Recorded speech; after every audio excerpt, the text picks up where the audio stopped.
هو الحبيب الذي ترجى شفاعته لكل هول من الأهوال مقتحم. يا رب بالمصطفى بلغ مقاصدنا واغفر لنا ما مضى يا واسع. فهو الذي ثم معنه وصورته ثم اصطفاه حنيئا بارئ النسم. يا رب بالمصطفى بلغ مقاصدنا. السلام عليكم ورحمة الله وبركاته.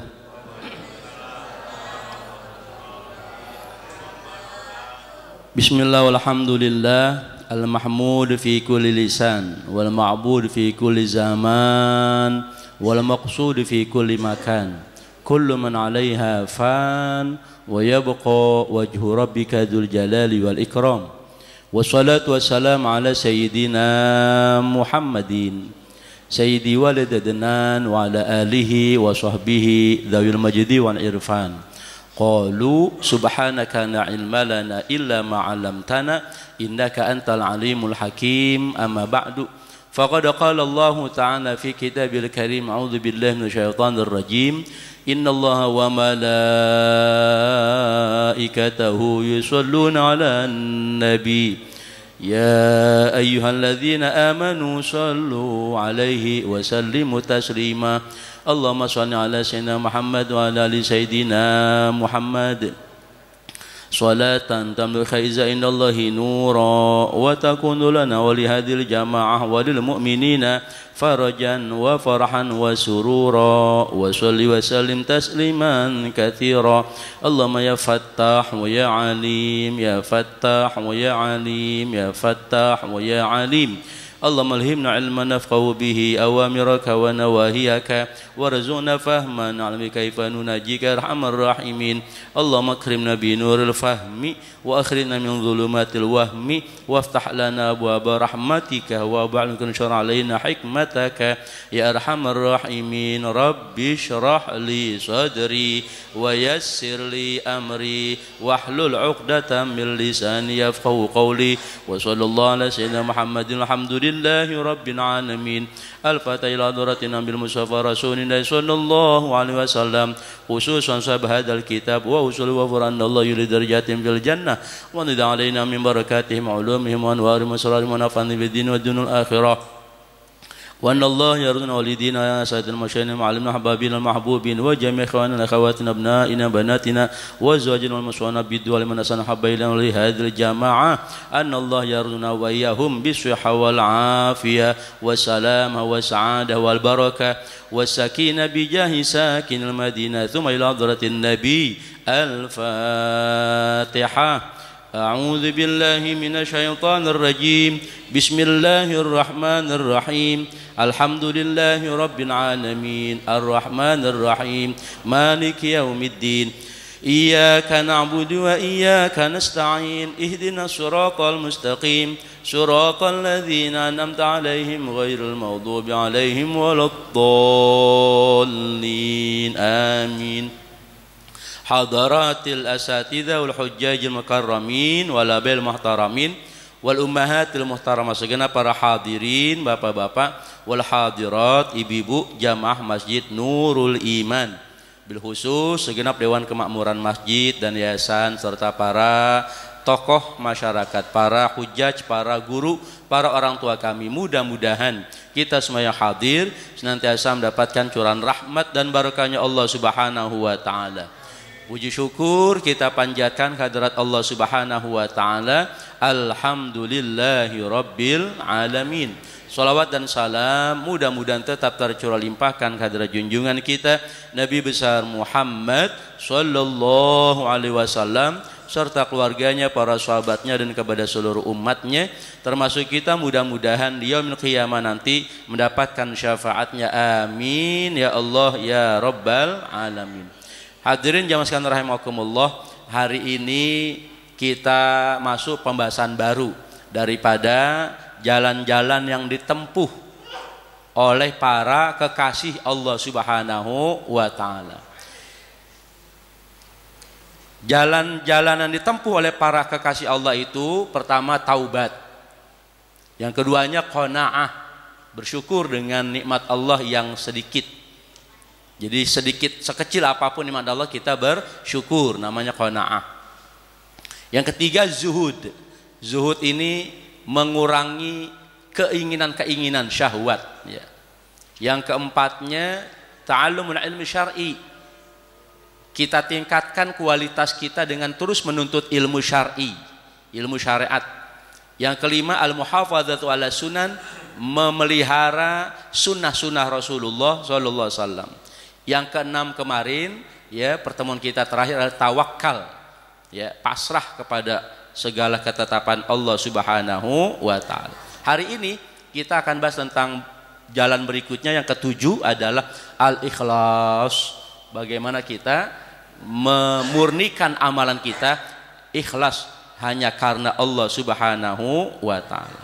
Saya bacakan dulu materinya kita hari ini tentang ikhlas. Bismillahirrahmanirrahim. Qala nusannif rahimahullah, nafa'ala nabihi wa bi barakatul mughaffarul masyayikhil masyayikhina amin. Akhlis wada'an la turida bi ta'atin illa taqarruba min ilahika dzil kila. Dua bait syair aja. La taqsidan ma'hu ila gharadid dunya kathanaihim aw nahwi dzaka tawassula. Akhlis, dan ikhlaskanlah atau ikhlaslah. Wadha, dan ikhlas itu adalah an la turida, engkau tidak menginginkan, bita'atin dengan ketaatanmu, illa kecuali, atau qaruba mendekatkan diri kepada min ilahika daripada Allah, daripada Tuhanmu, dzil kila yang maha sempurna, yang maha memiliki segala sesuatunya. La taksidan, dan jangan engkau bermaksud ma'ahu bersamanya, bersama amalanmu, ila gharadid dunya, kepada tujuan dunia. Apa tuh tujuan dunia? Kasanaihim, seperti mengharapkan pujian mereka manusia. Au nahwi dzalika, atau yang serupa dengan itu, tawassula, ya. Maka sambungkanlah amalan kita ini, ya, hanya karena Allah Subhanahu wa Ta'ala. Wallahu alam bisawab. Itu dua bait syair tentang ikhlas. Ada beberapa bait syair, ya, hanya kita cicil dikit-dikit. Apalagi hari ini mungkin belum terlalu dalam, hanya awal-awalnya saja tentang ikhlas. Dan saya akan hubungkan dengan momentum kita. Momentum kita ada dua. Pertama, kita baru saja meninggalkan atau berpisah dengan momentum syariat ibadah haji dan kurban. Itu sangat kuat kaitannya dengan ikhlas, haji dan kurban. Yang keduanya, kita ketemu dengan momentum apa ini? Hari ini insya Allah hari Ahad terakhir di bulan Dzulhijjah, ataupun hari Ahad terakhir di tahun 1446 Hijriah. Esok, Ahad esok, itu kita sudah berada di Ahad pertama di bulan Muharram, sekaligus Ahad pertama di tahun baru 1447 Hijriah. Mudah-mudahan Allah panjangin umur kita dalam taat kepadanya, ngidupin sunnah-sunnah Rasulnya, dan dalam keadaan sehat wal afiyah, ya. Mudah-mudahan sisa-sisa hidup kita maksimalkan dengan memurnikan amalan kita hanya kepada Allah Subhanahu wa Ta'ala. Wa qala radhiyallahu anhu, berkata beliau penulis kitab ini, apa sih ikhlas itu? Wa huwa adalah tasfiyatul amali. Ikhlas itu adalah tasfiyah. Tasfiyah itu sofa, artinya bening, jernih, membeningkan amalan kita, menjernihkan amalan kita, mina ujubi bihi, daripada kekaguman dengan amalan kita. Ya, jadi jangan ada kekaguman dalam amalan kita. Sebab apa? Kita tidak bisa beramal yang baik. Kita tidak bisa meninggalkan kemaksiatan yang buruk-buruk. Iya, maksiat pasti buruk. Kecuali itu hanya dari kekuatan Allah Subhanahu wa taala. Itulah makna daripada la haula wala quwata illa billah. Artinya tiada daya dan upaya. Tiada daya. Apa maknanya tiada daya? Tiada daya di dalam menjalankan amal-amal soleh. Wala quwata, dan tidak ada kekuatan di dalam meninggalkan kemaksiatan kepada Allah. Illa billah, kecuali daya dan kekuatan itu hanya datang dari Allah. Jadi kita ngerjain amal soleh, kita tinggalin amal toleh. Iya, itu bahasa Arab. Kita ngerjain amal soleh, ninggalin amal toleh, itu nggak ada lain kecuali semua dari kekuatan Allah Subhanahu wa ta'ala. Maaf nih Pak Haji, maaf nih Bu Haji, barangkali di Jawa tuh suka ada ngomong le tolek gitu ya, le tolek gitu. Itu bahasa Jawa, mungkin punya makna sendiri. Tapi kalau mau dikaitkan dengan bahasa Arab, kalau bisa jangan dipakai gitu. Ya sebab tadi toleh itu maknanya nggak baik gitu. Ya seperti saya punya santri dari Jawa, itu dia punya namanya Damar. Damar kalau di bahasa Jawa pelita gitu. Tapi kalau di bahasa Arab hancur gitu. Tong lu hancur tong sini tong gitu. Namanya Damar gitu ya. Nah, itu bedanya makna bahasa Jawa, bahasa Arab gitu ya.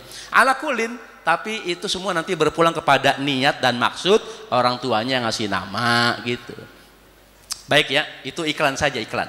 Kita lanjutin. Fa innal iltifati ilal amali wan nadhari ilaihi ujubun, ya.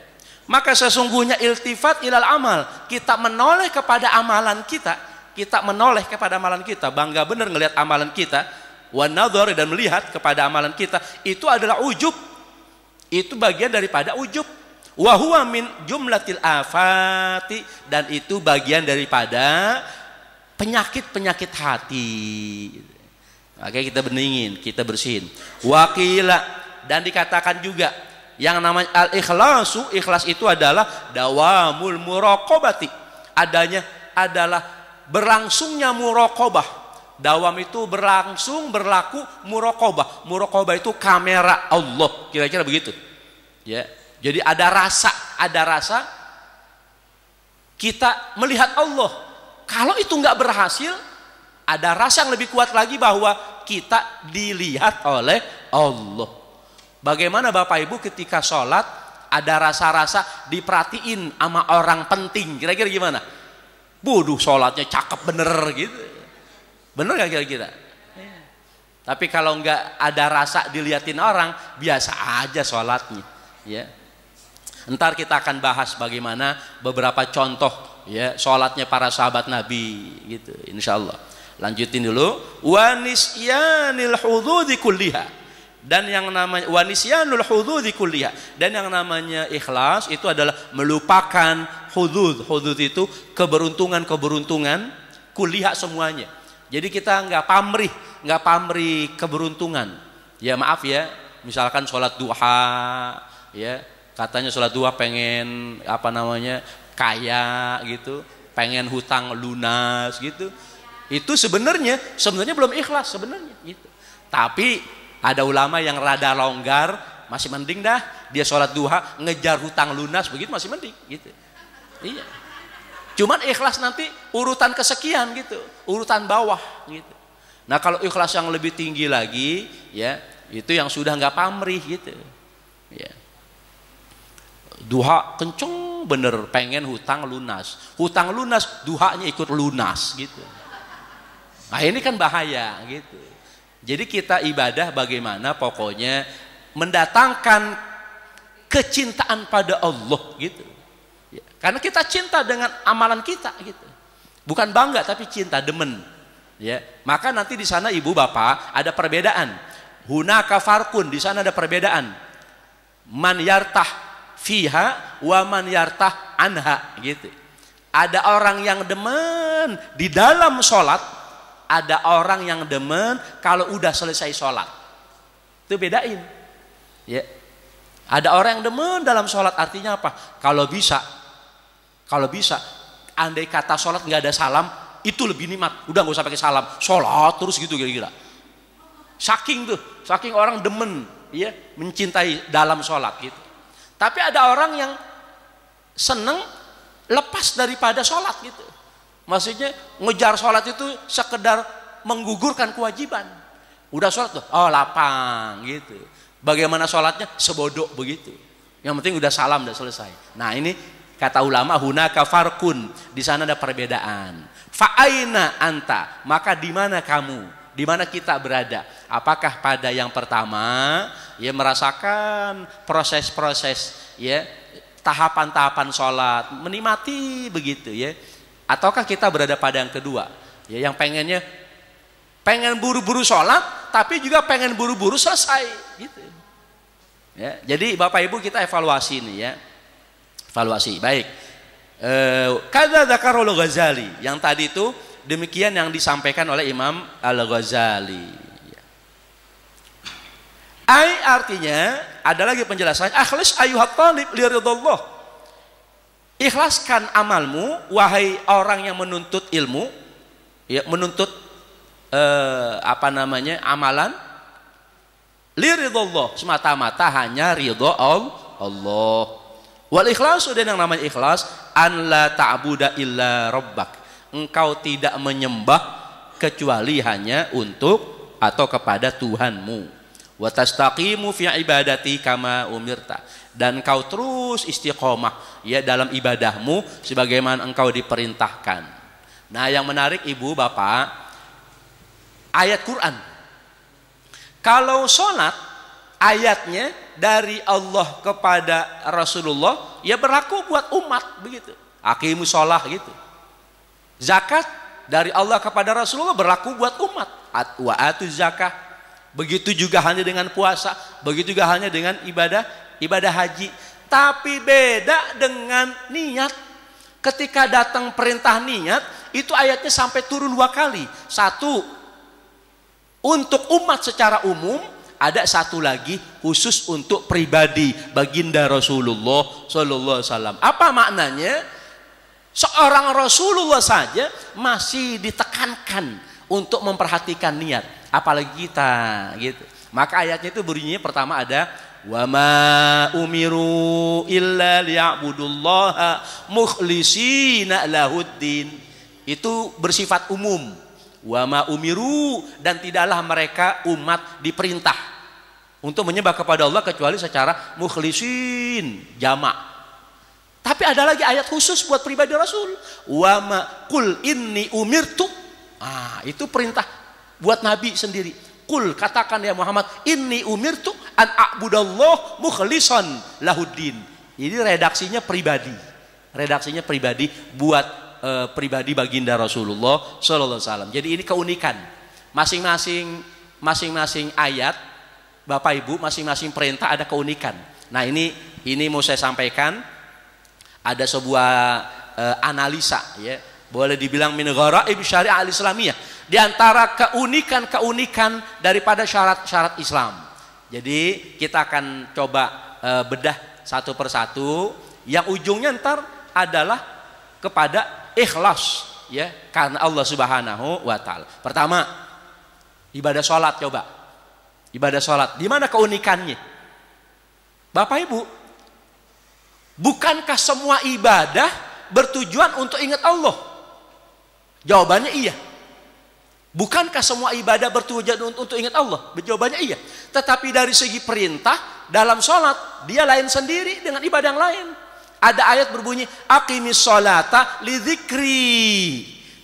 Tegakkanlah olehmu akan sholat lidzikri, untuk mengingatku, dalam rangka mengingatku. Itu kagak ada dalam ibadah lain. Dalam puasa, kalau puasa ini ibadah lebih rahasia, maka dia bentuknya majhul ya, apa tuh namanya, kata kerja pasif, kutiba alaikumusiyam gitu. Enggak tersebut fa'ilnya, enggak tersebut subjeknya Allah, walaupun dalam hadis Nabi itu tersebut, ya, disebutkan oleh baginda Rasul, qad faradallahu alaikum syiyam, sungguh Allah telah memfardukan kalian puasa, gitu. Itu dalam hadis Nabi. Tapi dalam Quran Allahnya yang merentah enggak kesebut. Maknanya supaya orang Islam menggerakkan dirinya untuk betul-betul berpuasa. Itulah bagian daripada muraqabatullah, ya, merasa diawasi oleh Allah Subhanahu wa taala. Pertama, balik lagi kepada sholat, ya. Sholat itu dalilnya lidzikri, untuk mengingatku. Itu unik, gitu. Kenapa? Karena ibadah sholat ibadah diem. Sholat ibadah diem. Biasanya orang kalau diem gentayangan pikirannya kemana-mana. Baru usolli, baru Allahu Akbar, langsung nyebar pikirannya. Bener nggak kira-kira? Ngaku aja, ngaku bener, bagus. Yang jawab bener bagus, ya, jujur, ya. Beda nanti tuh, Bapak Ibu pernah dengar ceritanya Sayyidina Ali bin Abi Thalib karramallahu wajhah, iya kan? Bagaimana beliau dulu ketika sholat ditombak, iya, pernah dengar itu. Nah, bagaimana cerita sempurnanya, ya, cerita lengkapnya bagaimana? Cerita sempurnanya, ya, jadi Sayyidina Ali itu ketika ditombak, lalu tombaknya berhasil dicabut, tapi yang masih nempel apa? Yang masih nempel ujung tombaknya itu, ya, yang lancip itu yang diisi racun, itu udah kadung masuk ke dalam daging, masuk ke dalam tubuh beliau. Maka para sahabat Sayyidina Ali mengatakan, wahai Amirul Mukminin, kami kagak berani mau nyabut ujung tombak tadi itu dari tubuhmu, karena pasti yu'dzika, pasti menyakitimu. Apa jawab Sayyidina Ali? Idza ishtaghaltum bis shalah fastakhrijuh. Kata Sayyidina Ali, kalau saya sudah masuk dalam sholat, saya sudah sibuk dengan sholat, silakan kamu keluarkan ujung tombak dari dalam tubuhku. Ya Allah, kalau udah masuk sholat, apa maknanya? Beliau kalau sudah sholat udah nggak ngerasain apapun. Maka apa yang terjadi? Itu para sahabat Sayyidina Ali melakukan bedah, ya, qata'u wa jarahul udwa, dalam bahasa ceritanya begitu. Mereka sahabat Ali, mereka memotong ataupun membedah, ya, mengambil ujung tombak tadi, sementara Sayyidina Ali tetap dalam keadaan sholat. Wa falam yughayyir, kagak bergerak, kagak berubah sholatnya, lagi dibedah, diambil ujung tombak, kagak bergerak. Falamma faragha, maka tatkala Imam Ali selesai daripada sholatnya, faqala, Sayyidina Ali, jadi ibu, bapak, itu sahabat Nabi sudah berhasil mengambil ujung tombak tadi. Ketika Sayyidina Ali selesai sholat, beliau mengatakan, wahai para sahabatku, lima lam tastakhriju, kenapa kalian kagak ngeluarin ujung tombak dalam tubuhku? Padahal sahabatnya udah ngeluarin. Tapi Sayyidina Ali mengatakan, kenapa kalian kagak ngeluarin? Ya Allah, qalu, para sahabat mengatakan, qad istakhrajna, wahai Amirul Mukminin, kami udah ngeluarin. Ya Allah. Jadi sahabat Nabi udah Imam Ali sudah mengeluarkan ujung tombak. Sayyidina Ali mengatakan, kenapa kalian kagak ngeluarin? Artinya kagak berasa. Ya Allah. Itu ulama ngingetin kita, bagaimana dengan kita, kata ulama. Ketika kita ketemplokan laler nyamuk bener gak kira-kira? Tepak sono, tepak sini. Ya Allah. Ini masalah ngomongin diri saya ini mah, ya. Oh sama, ya bener sama. Alhamdulillah kalau sama. Ya. Jadi Bapak Ibu, apa yang telah diperankan oleh Sayyidina Ali bin Abi Thalib karramallahu wajhah, itu memang rasanya kok kayak susah diterima akal sehat gitu, rasanya susah. Tapi itu adanya dan kita patut membaca dan menyimak dan berusaha bagaimana sholat kita itu. Walaupun rasanya jauh dah gitu. Ya. Nah, nanti ada cucunya. Namanya Ali juga. Ali bin Husain bin Ali, yang dikenal dengan Ali Zainal Abidin. Entar ketika kita masuk yang kelima, ya. Kita pindah dulu yang kedua. Ya, fokuskan, saya sedang memaparkan bagaimana keunikan ibadah-ibadah yang kita lakukan. Sholat, keunikannya lidzikri, untuk ngingetku gitu. Padahal emang kita sholat ingat Allah, tapi kenapa ayatnya satu-satunya ayat cuma ada dalam sholat? Karena ibadah sholat ibadah diem. Biasanya kalau orang diem, ya biasanya ngelantur kemana-mana. Maka Al-Imamul Ghazali ngasih apa namanya tips ya, supaya kita nggak keluyuran jauh-jauh, fokus pada 3 tempat kata beliau. Apa itu 3 tempat? 1, ketika sampai pada kata-kata inni wajjahtu wajhiyah, fokus, mestinya fokus ya. Jadi Bapak Ibu ingat 3 tempat ini supaya enggak kejauhan. Ketika udah jauh balik lagi gitu, udah jauh balik lagi. Yang kedua di mana? Yang kedua ketika sampai pada kalimat iyyaka na'budu wa iyyaka nasta'in, fokus, ya Allah, hanya kepadamu kami menyembah dan hanya kepadamu kamu meminta, ya Allah, terfokus gitu. Entar keluyuran lagi ya kan ya. Tapi mudah-mudahan dalam kitab Irsyadul Ibad dikatakan hal yang paling dekat kepada kehusyuan adalah mata kita iltifat ya, mata kita noleh, jangan noleh kemana-mana kecuali ke tempat sujud ya. Itu hal yang paling mendekatkan kita dalam kehusyuan. Yang ketiga di mana? Yang ketiga dalam kalimat assalamu alaika ayyuhan nabi, dalam tahiyat akhir kita fokus gitu ya.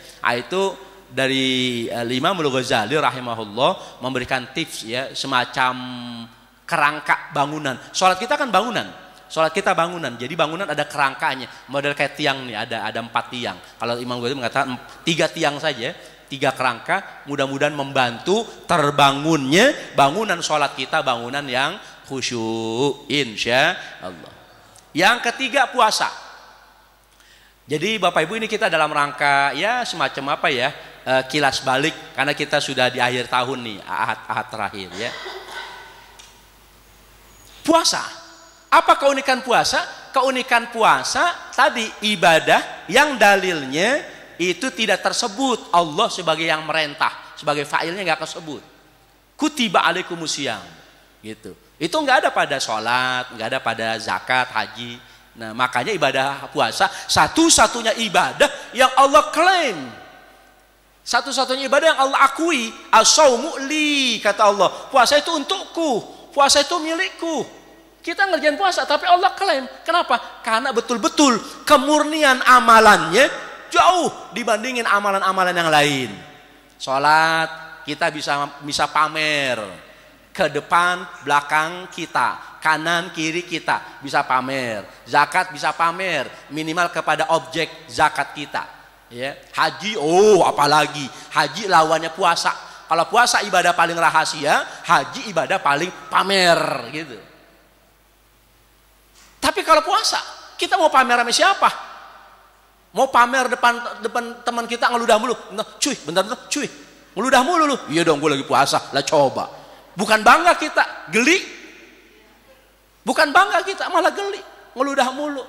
Nggak bisa menampakkan ibadah puasa. Karena itu dia menjadi ibadah paling rahasia dan keunikannya ada pada dalilnya tadi.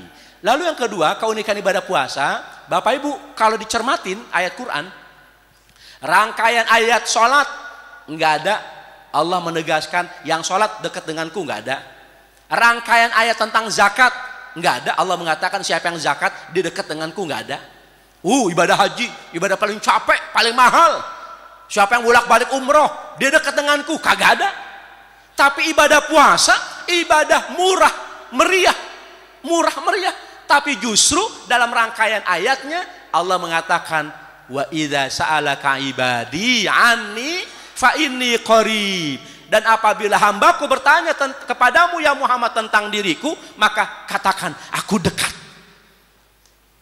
Jadi contohnya begini nih, ibadah haji kan kemarin rangkaian ayatnya itu Al-Baqarah 196 sampai dengan 203, 8 ayat. Kagak ada keterangan siapa yang haji bener-bener, hajinya bener-bener semabrur-mabrurnya haji. Allah nggak menyatakan haji dia bisa mendekatkan diriku dengannya, nggak ada. Tapi yang ada cuma satu, ibadah puasa. Ibadah puasa rangkaian ayatnya Al-Baqarah 183, 184, 185, 186, boleh sampai 187. Ya itu udah selesai puasa 187. Tapi kalau kita sampai 186, di 186 itulah Allah mengatakan Kalau hambaku bertanya tentangku, maka jawablah aku dekat. Maknanya apa? Maknanya yang mampu mendekatkan kita kepada Allah, yang mampu mendekatkan Allah kepada kita, kagak lain adalah ibadah puasa. Dari mana tuh? Dari kemurniannya. Kita lagi fokus ngomongin ikhlas. Dari kemurniannya, ya. Itu puasa. Dah, saya potong-potong nih, ya. Yang ketiga, ibadah zakat. Ibadah zakat keunikannya di mana? Ibadah zakat keunikannya kita nggak disuruh ngerjain langsung atu zakat bayar zakat. Tapi ibadah zakat melibatkan pihak lain. Ya, melibatkan pihak lain. Siapa itu? Ya, antara lain adalah penguasa. Maka Allah mengatakan, "Khudh min amwalihim shadaqatan tutahhiruhum wa tuzakkihim."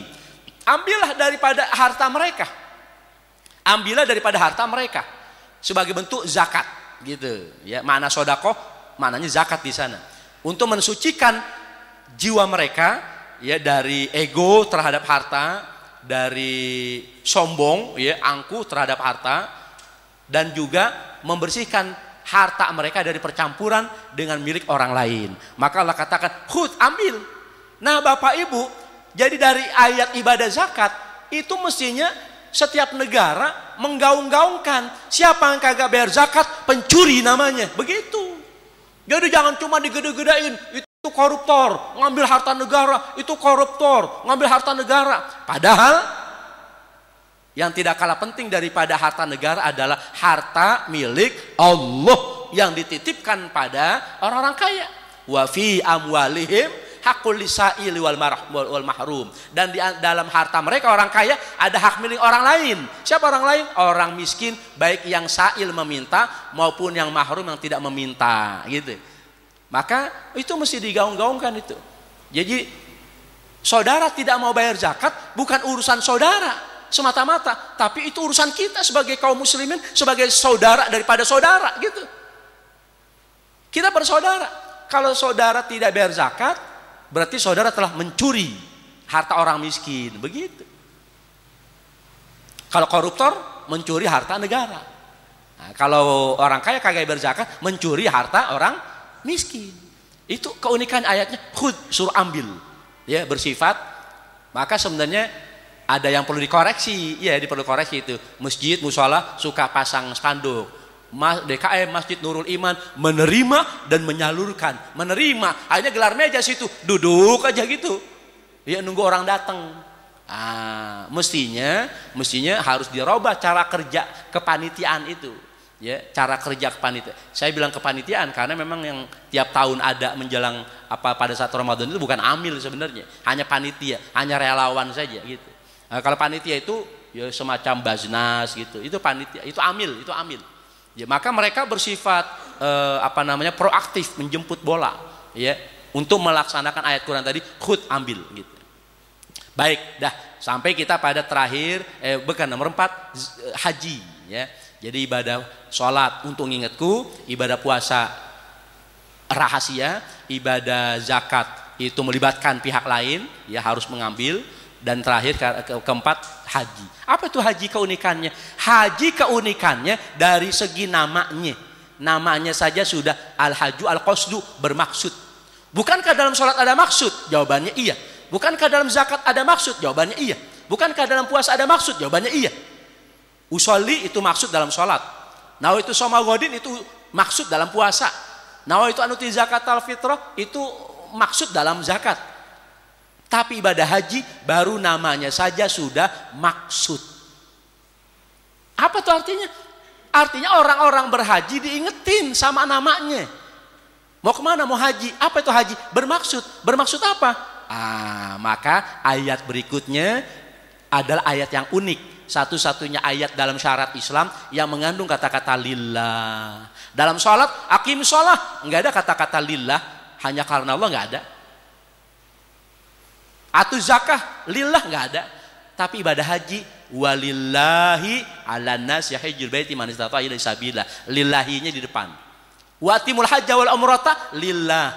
Sempurnakan haji dan umrah lillah, lillahnya di belakang. Jadi sebelum berangkat lillah, sepulang dari haji tetap jaga lillah, gitu. Maka dalam pembahasan ikhlas ada al-ikhlas qoblal amal, al-ikhlas indal amal, dan al-ikhlas ba'dal amal. Ikhlas sebelum beramal, ikhlas ketika sedang beramal, dan ada ikhlas setelah beramal. Maka kita tetap jaga-jaga gitu ya. Itu keunikan ibadah haji. Pertama dari segi nama, lalu kemudian dari segi dalilnya ada lillah ya. Kemudian dari dalil yang lain, Bapak Ibu, ibadah haji satu-satunya ibadah yang namanya dalam satu ayat, bahkan separuh ayat, potongan ayat itu tersebut sampai 3 kali kata-kata haji. Al-hajju ashhurum ma'lumat. Faman farada fihinal hajja, yang kedua hajja. Fala rafata wala fusuqa wala jidala fil haji. Jadi dalam satu potongan ayat kata-kata haji tersebut 3 kali. Apa maknanya? Ini menunjukkan bahwa ibadah haji mengandung 3 rukun agama. Pertama, al-hajju disebutin duluan, maknanya adalah rukun iman. Ini sudah saya sampaikan tahun kemarin ya, tapi bentuk tahun ini beda penyampaiannya. Hanya sedikit saya ulang, apa rukun iman daripada ibadah haji? Rukun iman daripada ibadah haji adalah Allah memampukan yang dipanggil dan bukan memanggil yang mampu. Tahun kemarin udah saya sampaikan, tahun ini kejadian visa furoda kagak keluar. Tahun kemarin saya sampaikan, tahun ini kejadian bahwa ibadah haji itu adalah Allah memampukan yang dipanggil. Jadi kalau Allah sudah manggil, Allah bikin mampu. Walaupun dia orang miskin, dipanggil sama Allah, Allah mampuin. Walaupun dia usianya uzur, penyakitnya borongan, kalau emang udah dipanggil, Allah mampukan. Dan bukan memanggil yang mampu. Bukan memanggil yang mampu artinya apa? Walaupun dia ngandelin, yakin bener bakal berangkat dengan 500 juta, bahkan 600 juta. Tahun ini kita mendapatkan pelajaran ketika uang tidak bisa berdaya di hadapan Allah. Ketika jabatan tidak bisa bicara di hadapan Allah. Tuh ibadah haji. Coba orang-orang yang berjabat di sini, berjabatan, punya jabatan di sini. Kalau dia bukan petugas negara, haji ke sana masih bawa atribut jabatan dia, insya Allah terhina. Saya pengalaman. Tahun 96 saya sebagai petugas haji, sebagai mahasiswa, tembus namanya tenaga musiman. Ya Allah, ada seorang yang berjabat lah gitu kan, yang nggak usah disebutin militer apa sipil gitu kan. Tapi dia mencoba mengangkat dirinya. Saya ini. Tapi yang pasti dia bukan petugas negara. Haji biasa, jamaah biasa. Kalau dia jamaah biasa masih membawa jabatan, terhina. Itu maknanya apa? Allah tidak memanggil yang mampu, tapi Allah mampukan yang dipanggil. Jadi hal tahun ini betul-betul jujur, satu sisi saya prihatin, tapi sisi lain bersyukur. Kenapa? Karena mudah-mudahan banyak hikmah gitu ya. Jadi selama ini orang mengandelin kemampuan finansialnya, kemampuan hartanya, 500 juta, bahkan ada yang suami istri sampai 1,2 miliar ya. Dalam tempo yang sesingkat-singkatnya, waktu itu bayar, waktu itu berangkat, belakangan berangkatnya, duluan pulangnya, kan begitu. Iya. Ya, apalagi perkembangan berikutnya sekarang ada perkembangan prihatin, tapi sisi lain adalah perkembangan perbaikan sistem. Ya, jadi betul-betul dari pihak kerajaan Saudi itu memantau bagaimana kinerja daripada pemerintah Indonesia ini dalam melayani umat, melayani warganya dalam berhaji. Ala kulin, mudah-mudahan semua menuju perbaikan, kebaikan. Amin ya rabbal alamin. Bapak Ibu, itu rukun Islam ya. Kita nggak bahas syahadat, kita bahasnya sholat, zakat, puasa, haji. Nah, ada satu lagi keunikan ibadah syariat kita adalah ibadah wudu. Apa itu wudu? Wudu itu ibu bapak, dia syariat yang jikalau. Wudu itu adalah syariat yang jikalau, andai kata. Jadi asalnya nggak ada. Maka dalilnya bagaimana dalilnya? Idza qumtum ila shalah, apabila kamu pengen sholat, apabila kamu hendak menegakkan sholat. Jadi pakai apabila, jikalau, andai kata, umpama, misalkan begitu, pakai andai kata. Artinya apa? Artinya kalau nggak ada sholat, nggak ada wudu. Bahwa Nabi punya sunnah harian. Apa sunnah harian Nabi? Dawamul wudu, adalah senantiasa diri kita dalam keadaan wudu. Itu sunnah.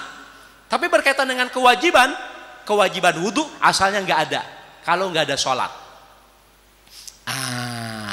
Jadi apa nih maknanya? Bapak Ibu sekalian, luar biasa ibadah sholat kita, sehebat apapun pakaiannya, seindah apapun kehusuannya, sebagus apapun, tapi kalau kagak ada wudhu, sah nggak sholatnya? PA namanya.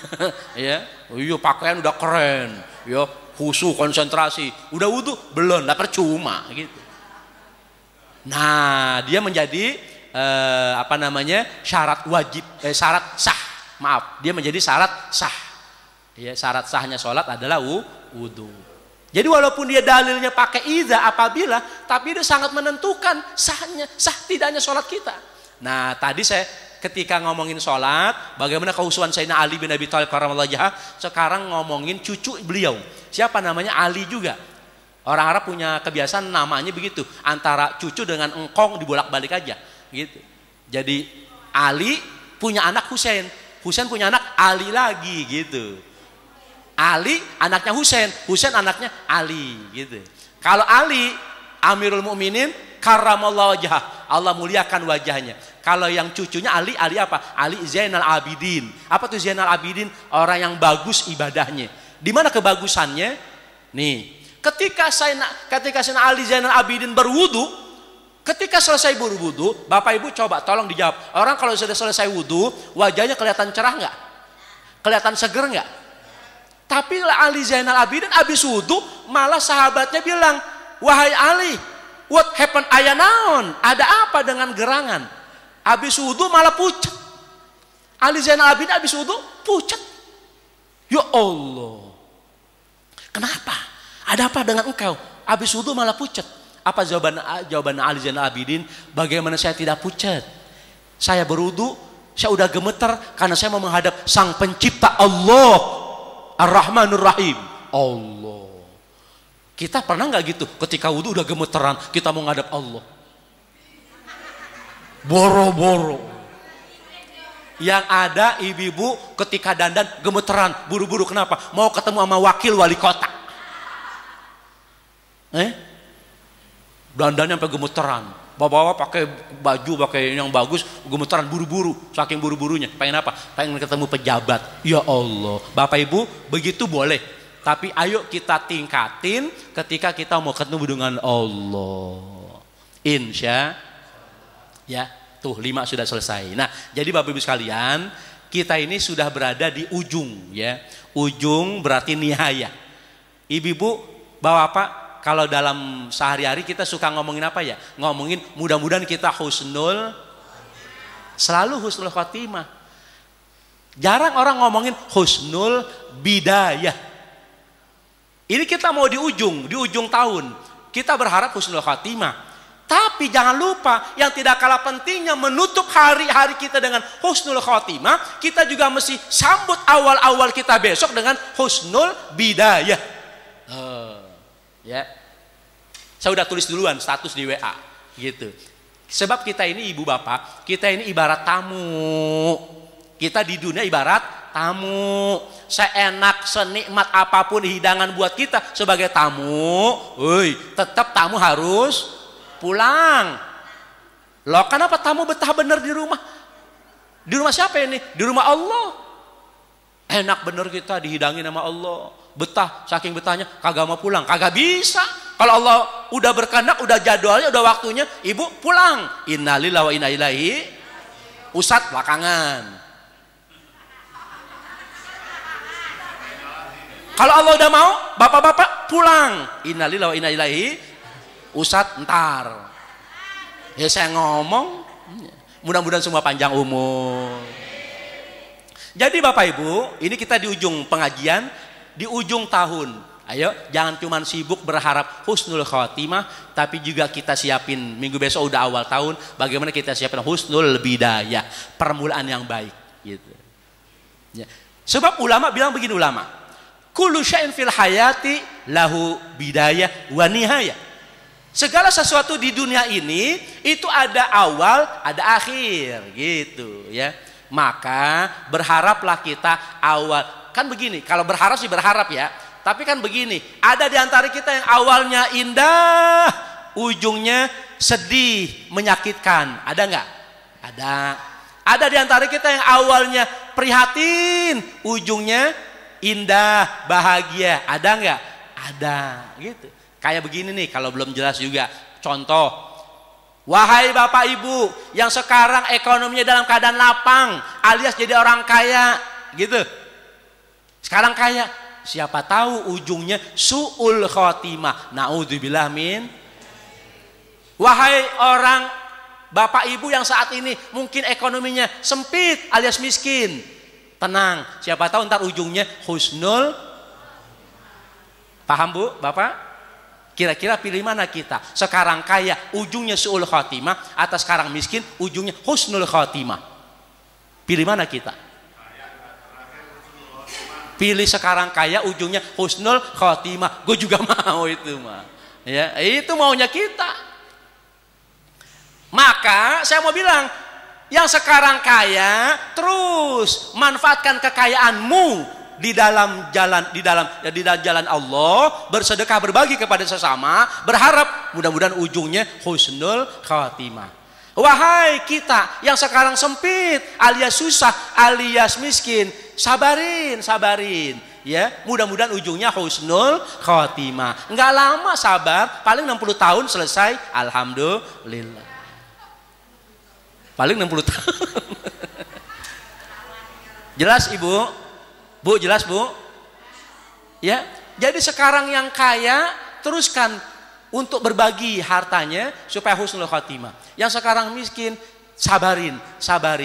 Mudah, yang penting ujungnya kita adalah husnul khotimah. Jangan sampai kita termasuk orang yang sekarang miskin, ujungnya su'ul khotimah, itu suwe. Paham gak kira-kira? Sekarang udah miskin, kemudian kagak perhatiin nama ibadah. Maka tadi sabar tadi, yang kaya terus bersyukur itu ibadah, yang miskin bersabar itu ibadah, gitu. Supaya ujungnya kita sama-sama memperoleh husnul khotimah. Nah Ustadz, bagaimana husnul bidayah? Masa awal tahun doang? Kagak. Husnul bidayah jangan cuma awal tahun doang. Tiap hari kita bisa menciptakan husnul bidayah supaya sore menjelang tidur husnul khotimah. Tuh. Mana tiap pagi kita husnul bidayah? Ya bangun tidur, alhamdulillah alladzi at'amana wa saqona. Woi, bangun tidur. Emang kebiasaan orang sini, bangun tidur langsung nyeduh kopi, langsung gegares. Ya, bangun tidur, alladzi ahyana ba'dama amatana ilahi nusyur. Itu jangan cuma lewat di bibir, di lisan, tapi betul-betul penghayatan. Ya Allah, alhamdulillah kau hidupkan aku kembali ya Allah. Itu namanya kalau sudah menyadari nikmat Allah itu. Kan kita lagi ngomong ikhlas, lillah gitu kan. Maka awal kita pagi hari jadi husnul bidayah. Apalagi nggak ada yang dikerjain pagi-pagi, kecuali langsung ke toilet, kamar kecil, ambil wudhu, langsung tegakkan ibadah kepada Allah. Ya Allah, indah bener. Amin ya robbal. Gitu. Entar ujungnya mau tidur, kita bikin lagi husnul khotimah. Doa dulu, zikir dulu, ya kan? Yang dulu udah kelamaan, kita bikin lagi la ilaha illallah Muhammadur Rasulullah, la ilaha illallah Muhammadur Rasulullah. Makin pelan suaranya karena makin ngantuk. La ilaha illallah Muhammadur Rasulullah, la ilaha illallah Muhammadur Rasulullah. Sampai kagak tahu Bapak Ibu tidur di jam berapa. Kalau jam pasti tahu dah ya, menit keberapa, detik keberapa enggak tahu.